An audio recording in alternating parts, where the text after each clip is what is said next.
Merci de nous recevoir depuis chez vous pour un nouveau rendez-vous, ici depuis la CCI Seine-Estuaire, au cœur bien sûr de la semaine de la PME, avec différents rendez-vous. Si vous avez suivi nos capsules vidéo précédentes, je vais faire du bis repetita. Non, je ne vais pas le dire. Il y a plein d'ateliers, il y a des rendez-vous. Tout est fait, tout est conçu pour aider les dirigeants, les porteurs de projets à pouvoir développer le plus sereinement possible leur projet ou leur développement d'entreprise. Et pour ce faire, ils auraient tout intérêt à faire appel à Mélanie Monté. Mélanie, bonjour. Bonjour Michel. Mélanie, vous êtes fondatrice créatrice de Move. C'est une agence de marketing digital basée en Normandie.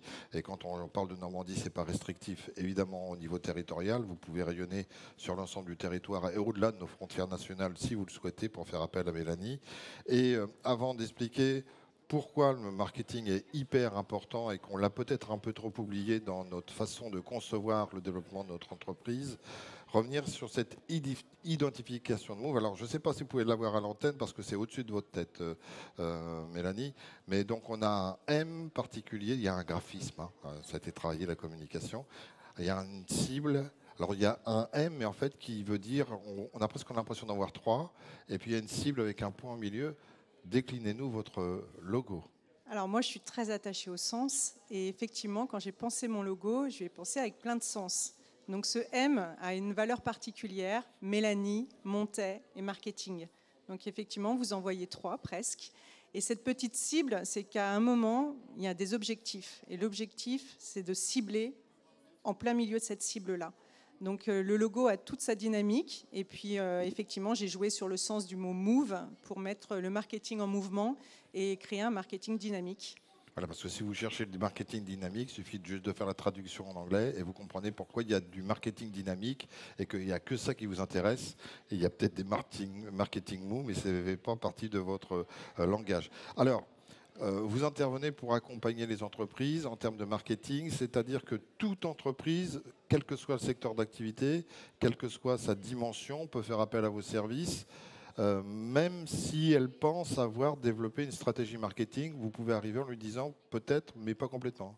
Exactement, c'est pour toute taille d'entreprise, à tout moment, en toute maturité. Toute entreprise, de toute façon, même une stratégie marketing pensée, une stratégie doit être sans cesse challengée, doit être sans cesse repensée, adaptée, être en mouvement.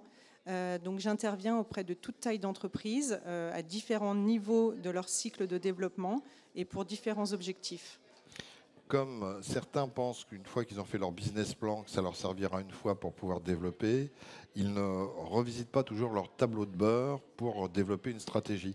C'est le même écueil qui arrive en termes de marketing, c'est-à-dire qu'au départ, on peut penser avoir monté une stratégie, on peut même l'avoir oubliée en la basant sur un autre item qui pourrait être la communication, et ça se défleure au fur et à mesure des années.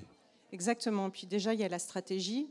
Et ensuite, il y a l'opérationnel et le concret. Donc, comment je mets en œuvre une stratégie, ça, c'est aussi quelquefois un petit peu compliqué. Mais une stratégie doit être en mouvement, puisque le marché est en mouvement. Aujourd'hui, entre les passerelles générationnelles, entre les accélérations technologiques, les contraintes environnementales, la conjoncture qui est compliquée, on se rend bien compte qu'un marché n'est jamais figé. Donc, figer une stratégie, c'est antinomique avec un marché qui bouge. Donc, on a l'environnement extérieur par rapport à l'entreprise et son secteur dans lequel elle évolue. Et puis il y a tout ce que vous allez faire comme démarche à l'intérieur, le dirigeant par rapport à son profil, les collaborateurs, et puis peut-être identifier une ou deux valeurs qui seraient intéressantes de placer dans la marketing. Vous faites un audit au départ.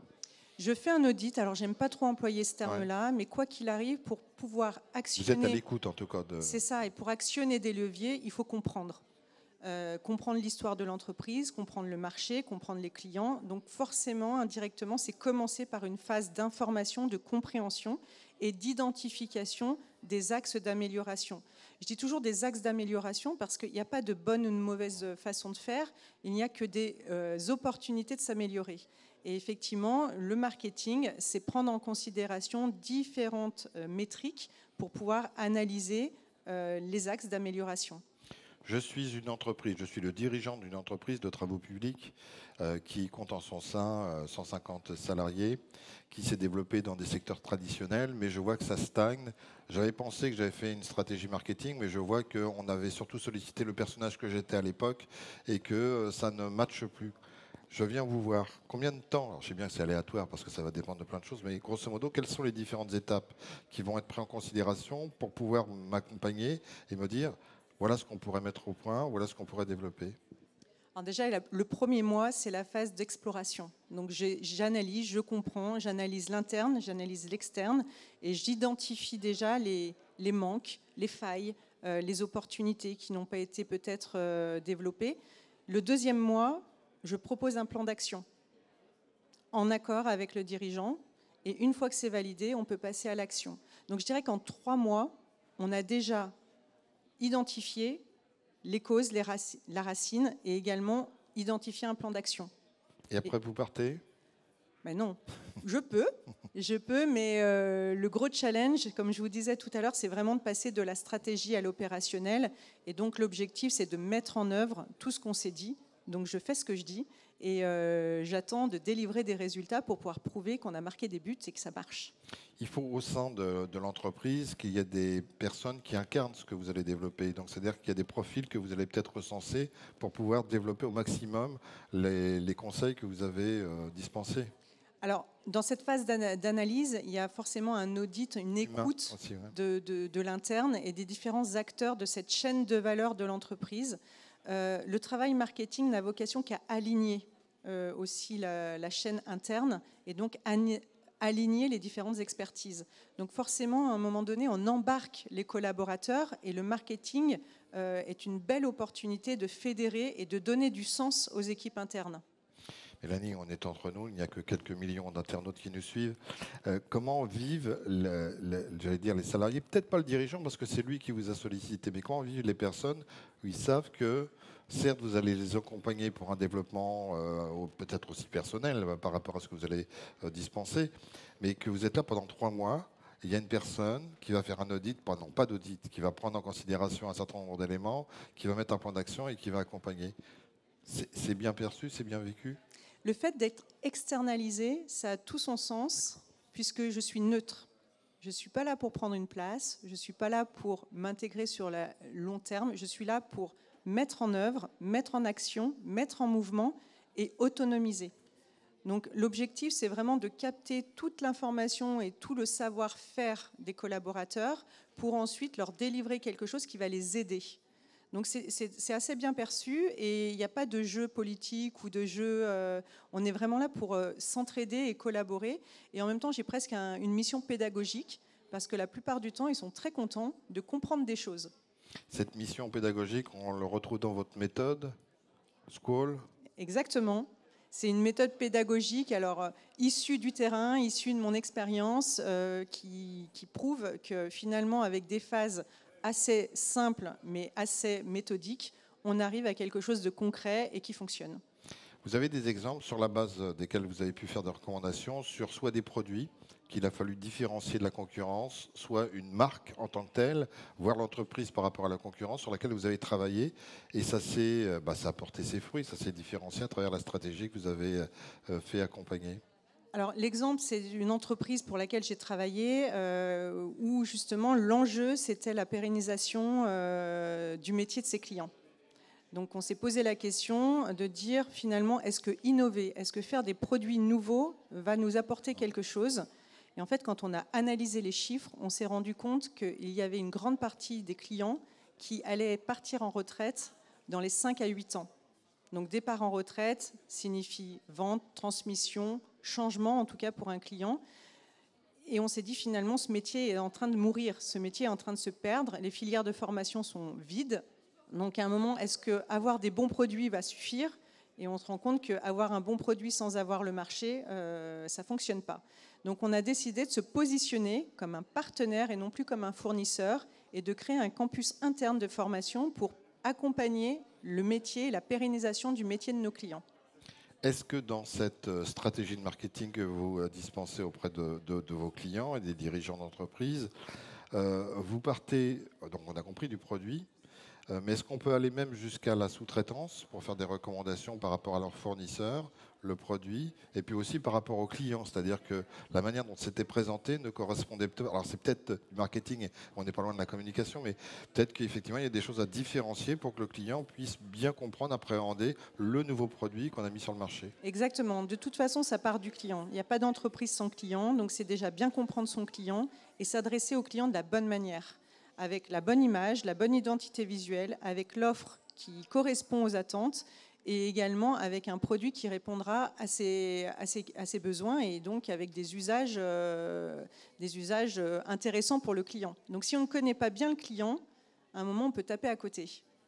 Mélanie, vous avez animé plusieurs ateliers. Vous pouvez nous rappeler les thématiques, mais quelles en ont été les remontées? Est-ce que vous avez été surprise éventuellement sur des questionnements qu'ont pu vous faire les chefs d'entreprise? Alors, à chaque fois, ce qui est ressorti, c'est une problématique liée à l'offre. C'est « Ah oui, finalement, je me rends compte que mon offre n'est pas très claire. Ah oui, peut-être que mon positionnement... » En fait, c'est une question d'offre et de positionnement. Généralement, quand on crée son entreprise ou quand on développe une entreprise, on est très focalisé sur le produit, sur ce qu'on vend. Mais on en oublie presque comment le vendre et en même temps, quelle image on a et est-ce que notre image attire les bons clients. Donc c'est vraiment cette remontée-là, c'est de se dire « Ah oui, ça m'a fait poser les bonnes questions et je m'aperçois que mon offre n'est peut-être pas si claire que ça ou peut-être que je pourrais voir autrement pour vendre mieux, créer une récurrence. » Donc voilà, il y a toute une logique stratégique de « C'est pas juste vendre un produit, c'est comment je le vends et comment je crée une fidélisation client et est-ce que j'attire les bons clients. » Donc comment je le vends? Est-ce qu'il y a aussi cette démarche? Alors c'est vrai qu'on se rapproche de la communication, mais c'est comment je suis visible et lisible sur les réseaux sociaux, comment je suis visible et lisible parmi les autres produits dans un magasin, comment je suis visible et lisible dans un salon. Est-ce que tout ça, tout ce panel de présentation de produits ou de marques font partie du bagage que vous développez? Exactement, puisqu'en fait, c'est comment exister dans un écosystème de concurrents, en plus en plus concurrentiel, atomisé, comment je me différencie. Donc là, on est vraiment sur sa singularité, sa différenciation. Et je dis souvent qu'on peut vendre le même produit que ses concurrents, mais pas de la même manière. Donc c'est vraiment une question stratégique de positionnement marketing, de dire je peux vendre un mug comme juste une tasse pour boire un café ou comme un moment de déconnexion ou comme un cadeau plaisir. Je ne le vendrai pas de la même manière, donc je ne mettrai pas le même prix, je ne donnerai pas les mêmes arguments, mais néanmoins, ça reste le même produit. Donc tout dépend de la manière dont on le met sur le marché et l'approche qu'on a. Mélanie, dernière question. Vous êtes toute nouvelle partenaire de la semaine de la PME. Vous y consacrez beaucoup de temps, animer un stand, faire participer à des plateaux, animer des ateliers. Vous y trouvez votre compte? C'est toujours enrichissant. Déjà, on rencontre plein de gens. On a différentes activités. Moi, je découvre plein d'entreprises, des activités nouvelles. Donc, je trouve que les rencontres, les discussions enrichissent. Et je suis très partisane de l'ouverture. S'ouvrir, être curieuse. Voilà, ça fait partie, je pense, du monde de l'entrepreneuriat et du monde du business. On va faire un dernier exercice qu'on n'a pas préparé. Vous n'allez pas me regarder, vous allez regarder les caméras derrière. Et comme je sais que vous avez profité d'un atelier sur, non pas le storytelling, mais sur le pitch, en quelques mots, essayez d'inciter tous ceux qui nous regardent à se dire pourquoi la semaine de la PME est faite pour elles, pour eux. Là, vous les regardez et vous leur dites. Alors, la semaine de la PME, c'est une semaine éclair. En 2 jours, vous rencontrez une centaine de personnes.